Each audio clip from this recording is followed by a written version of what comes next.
You won't believe it, but in the 17th century, the most expensive medicine wasn't made in a lab. It was sourced from ancient tombs. The past wasn't just strange, it was absolutely mysterious.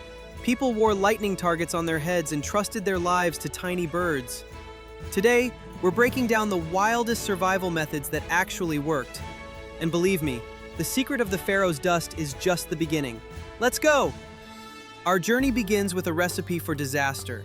For centuries, Europe was obsessed with a miracle cure called mumia.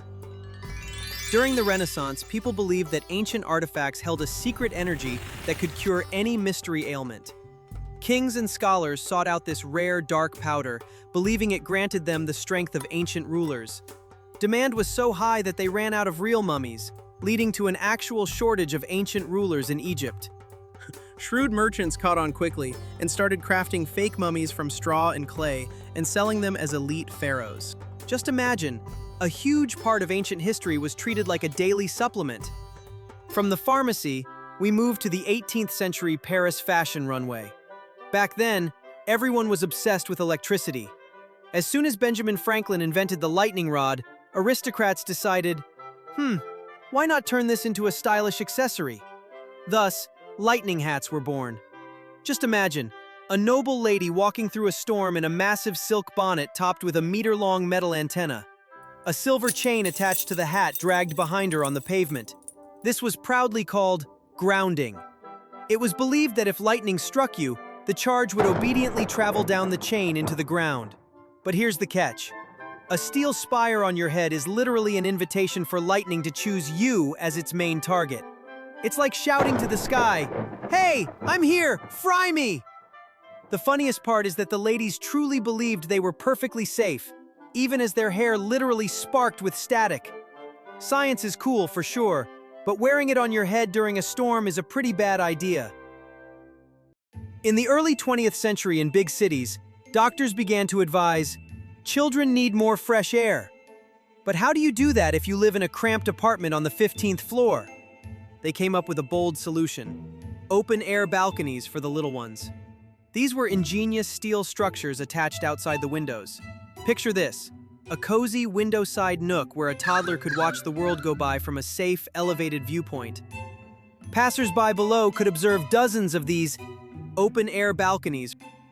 Eventually, as parks became more common and urban life changed, these sky-high terraces disappeared. The fad faded as cities became more polluted, and the fresh air outside the window wasn't so fresh anymore. Now, this is no laughing matter. Before high-tech sensors, the most accurate safety device in the world was a tiny yellow bird. In the dark mines of the 1900s, an invisible killer lurked: methane gas. It has no color or smell, but one accidental spark and everything blows up. The solution? A canary in a cage. These birds are incredibly sensitive to gas. Can you imagine? As long as the bird sang, the miners worked calmly. But if it stopped singing, or, God forbid, fell off its perch, that was the signal to run for your life! The workers had mere seconds to drop everything and get to the surface. These little birds saved thousands of lives. The miners loved them so much they often kept them as pets. They even invented special micro-resuscitators for the canaries, tiny cages with an oxygen tank to save the bird if it inhaled gas. Now that's what I call teamwork! To survive the Arctic snows, ancient Inuit invented goggles made of bone with narrow horizontal slits. You might think it's a superhero mask, but it's actually the prototype for modern sunglasses. Without them, the bright sun reflected off the snow could blind a hunter in just a couple of hours.